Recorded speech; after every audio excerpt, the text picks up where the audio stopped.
আবহাওয়া আর রাজনীতি প্রেডিক্ট করা খুব ডিফিকাল্ট একটা বিষয়। আপনি তাও আবহাওয়া দপ্তরের পূর্বাভাস শুনে প্রেডিক্ট করতে পারবেন? আজকাল তো সেটা একেবারেই সমস্যা নয় যে আবহাওয়াটা কেমন থাকবে। ওই যেমন সবাই বলে না, সকালে সূর্যকে দেখে সারাটা দিন কেমন যাবে সেটা বুঝে নেওয়া যায়। কিন্তু রাজনীতিটা না নইব নইব চ, রাজনীতি কোনোভাবেই প্রেডিক্ট করা যায় না। সেটা বোঝা যাচ্ছে বাংলাদেশের অবস্থা দেখে। বাংলাদেশে উগ্র সাম্প্রদায়িক মুসলিম মৌলবাদীদের হাতে একের পর এক হিন্দু নিধন যজ্ঞ কিন্তু চলেই যাচ্ছে। দীপু দাসের পর খোকন দাস সহ একাধিক হিন্দুকে একইভাবে পুড়িয়ে মারা হয়েছে। তাদের বাড়ির বাইরে থেকে দরজা আটকে আগুন লাগিয়ে দেয়া হচ্ছে। জঘন্য উন্মত্ত দানবীয় তাণ্ডব যখন বাংলাদেশের আকাশ বাতাস কাঁপিয়ে তুলছে, সেই সময় প্রয়াত হলেন বাংলাদেশের প্রাক্তন মহিলা প্রধানমন্ত্রী বেগম খালেদা জিয়া।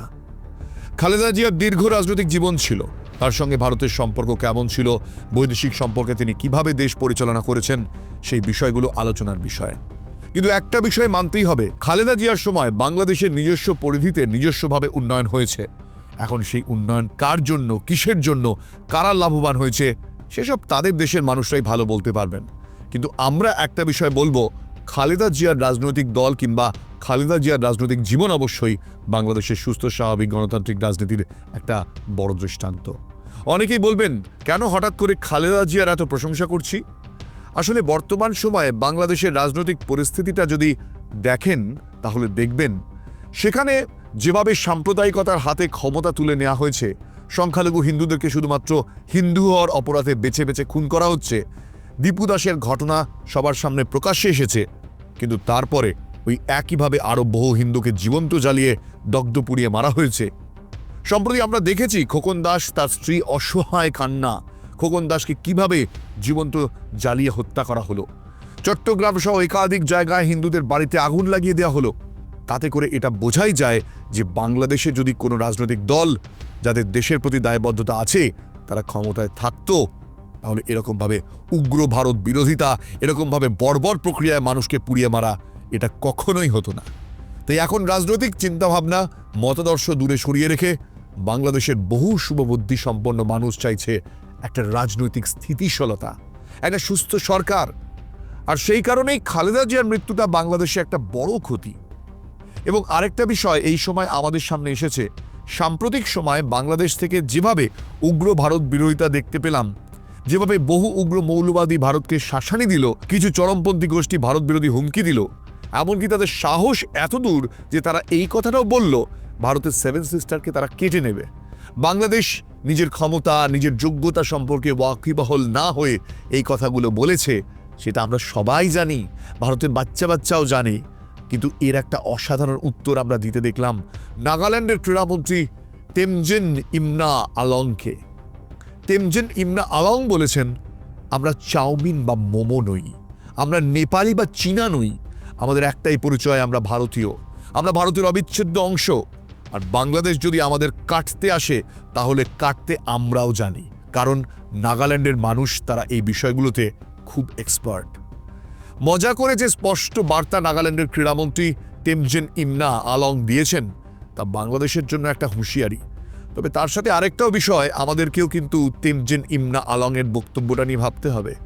কারণ বক্তব্য শুরুর আগে তিনি যে বলেছেন, আমি চাউমিন, মোমো বা নেপালি চীনা নই, আমি ভারতীয়, তাদেরকে দেখলেই তাদের চেহারার গড়নের জন্য, তাদের মুখাবয়বের জন্য যেভাবে আমরা বাঙালিরা এবং ভারতের অন্যান্য প্রান্তের মানুষ বিদ্রূপ করি, তাদেরকে অপমান করি, এই স্বভাবটার জন্য কিন্তু আমরা ভারতীয়রা আজ একজোট হতে পারছি না। তেমজেন ইমনা আলংয়ের কথায় যেমন দেশপ্রেম রয়েছে, ভারতপ্রেম রয়েছে, যেমন তার অসাধারণ বুদ্ধিমত্তার পরিচয় রয়েছে, সেরকমই একটা যন্ত্রণাও কিন্তু রয়েছে।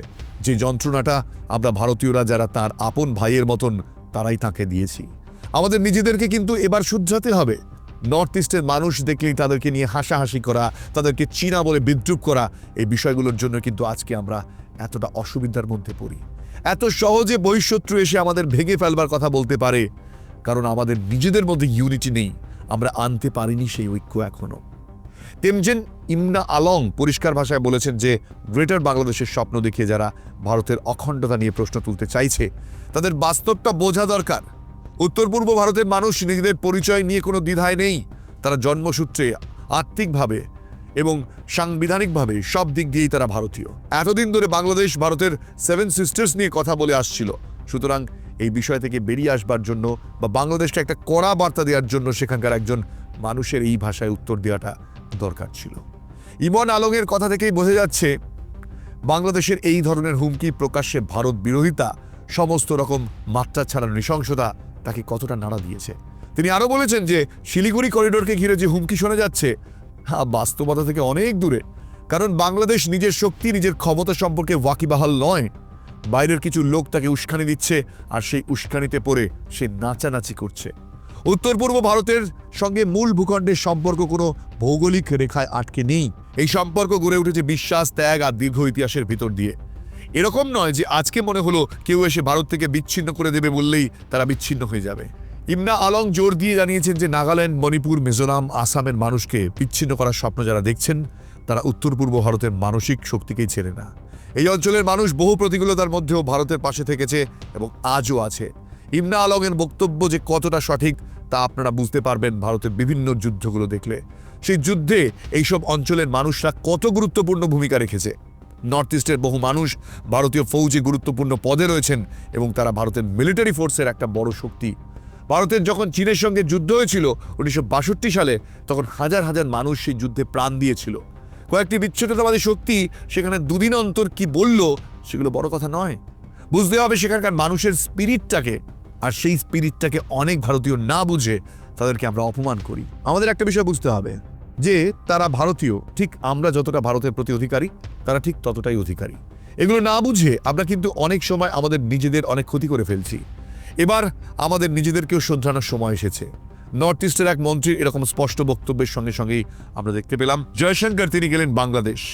সেই জুলাইয়ের অভ্যুত্থানের পর শেখ হাসিনা বাংলাদেশ ছেড়ে আশ্রয় গ্রহণ করেছিলেন ভারতে।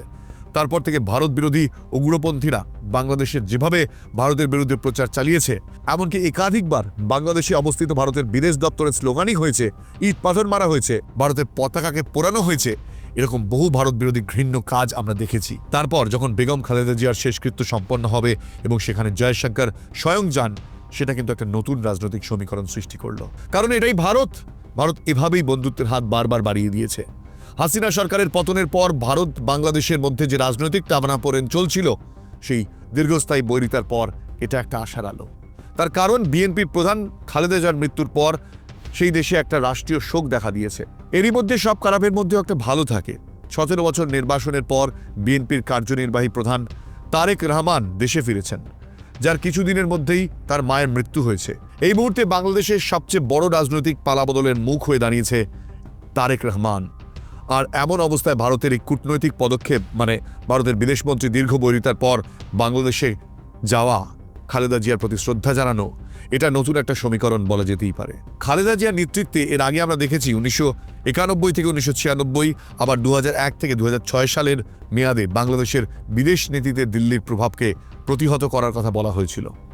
সেই সময় বেজিংয়ের সাথে অর্থাৎ চীনের সঙ্গে সম্পর্ক গড়ে তুলেছিল বাংলাদেশ।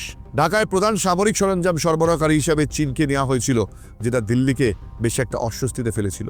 কিন্তু সেই সময় দাঁড়িয়েও বর্তমান যে পরিস্থিতি, সেরকম কিন্তু তৈরি হয়নি। সমস্তটাই ছিল কূটনৈতিক লড়াই। এই কূটনৈতিক লড়াইয়ে কোনো দেশের সঙ্গে তৎপরতা বাড়ে, কোনো দেশের সঙ্গে কমে, কিন্তু কোনোভাবেই এখন যে ঘৃণার রাজনীতি চলছে, মানুষকে জীবন্ত পুড়িয়ে মারার রাজনীতি চলছে, সেই রাজনীতি কিন্তু তখনও হয়নি। এই পরিস্থিতিতে তারেক রহমান দেশে ফিরে রবীন্দ্রনাথ সম্পর্কে, নজরুল সম্পর্কে, বাংলাদেশের অসহায় সংখ্যালঘু হিন্দুদের সম্পর্কে এবং অন্যান্য সংখ্যালঘুদের সম্পর্কে যে বার্তা দিয়েছেন, সেটা কিন্তু একটা সুস্থ গণতান্ত্রিক সরকারের প্রধানের মতোই বক্তব্য। পাখির চোখ এখন বাংলাদেশের ফেব্রুয়ারি মাসের ভোট এবং তার আগে একটা ছোট ঘটনাকে কেন্দ্র করে বাংলাদেশে আবার আগুন জ্বালানো হলো। পরিকল্পিতভাবে সে দেশের এক ছাত্র নেতাকে হত্যা করে সেখানে হিন্দুদের টার্গেট করে অশান্তি তৈরি করা হলো। কারণ একটা অংশ কিছুতেই চায় না যে বাংলাদেশের শান্তিপূর্ণ একটা ভোট হোক এবং গণতান্ত্রিকভাবে একটা সরকার নির্বাচিত হয়ে আসুক। কারণ গণতান্ত্রিক সরকার নির্বাচিত হয়ে আসা মানেই বাংলাদেশের পরিস্থিতি কিন্তু কন্ট্রোলে চলে আসবে। এটা বাইরের থেকে একদল চাইছে না।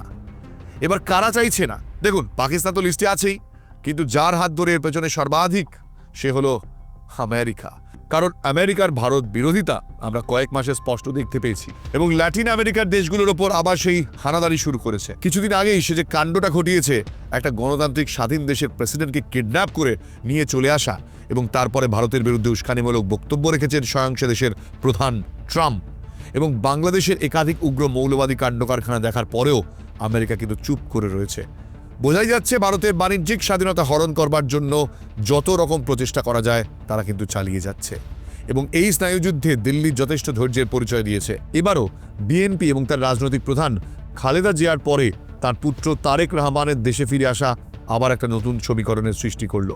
এবার দেখার সেই দেশের মানুষ সঠিক সিদ্ধান্ত নিতে পারেন কিনা, কারণ ভারতের পক্ষে থেকে ভারতের বিদেশমন্ত্রী জয়শঙ্কর একটা স্পষ্ট কথা জানিয়ে দিয়ে গিয়েছেন, প্রতিবেশী দেশের সঙ্গে ভারতের মতন বড় দেশের সম্পর্ক গড়ে তোলা মানে কিন্তু উন্নতি এবং প্রগতির সঙ্গে থাকা, আর তা না হলে টেনশন বাড়বে এবং একটা ছোট দেশ সেই টেনশনের মধ্যে ঢুকে নিজেদের অঞ্চলকে শুধু শুধু রণক্ষেত্রে পরিণত করবে।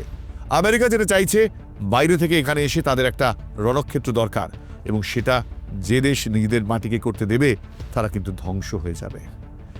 এই যে নতুন সমীকরণটা তৈরি হলো, যেটা আজ থেকে 1.5 বছর আগেও কিন্তু ভাবা যাচ্ছিল না, যেভাবে সেখানে উগ্র সাম্প্রদায়িকতা মাথা তুলে দাঁড়িয়েছিল এবং এত তীব্র ভারত বিরোধিতা হচ্ছিল, কেউ আমরা ভাবতেই পারিনি যে আজকে জয়শঙ্কর ঢাকা যাবেন, ভারতের বিদেশমন্ত্রী ঢাকা যাবেন, কিন্তু সেটাই ঘটল।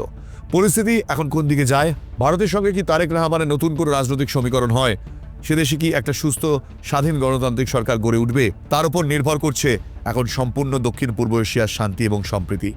ভারত কিন্তু আগামী দিনে একটা গুরুত্বপূর্ণ ভূমিকা নিতে চলেছে, এবার তা স্পষ্ট। যাই হোক, ভিডিও কেমন লাগলো, আপনার মতামত, আপনার গুরুত্বপূর্ণ মতামত কমেন্ট সেকশনে আপনি লিখতে ভুলবেন না।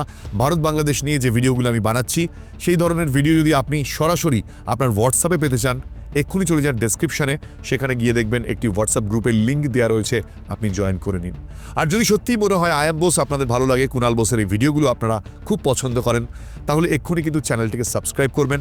সাবস্ক্রাইব করতে একটা সামান্য পয়সা আপনার খরচ হবে না, কিন্তু আমি অনেক দূর এগিয়ে যেতে পারবো। ভালো লাগলে সঙ্গে রাখবেন আই এম বোসকে। দেখা হচ্ছে নতুন একটা ভিডিওয়ে, এখানে শেষ করছি। জয় হিন্দ।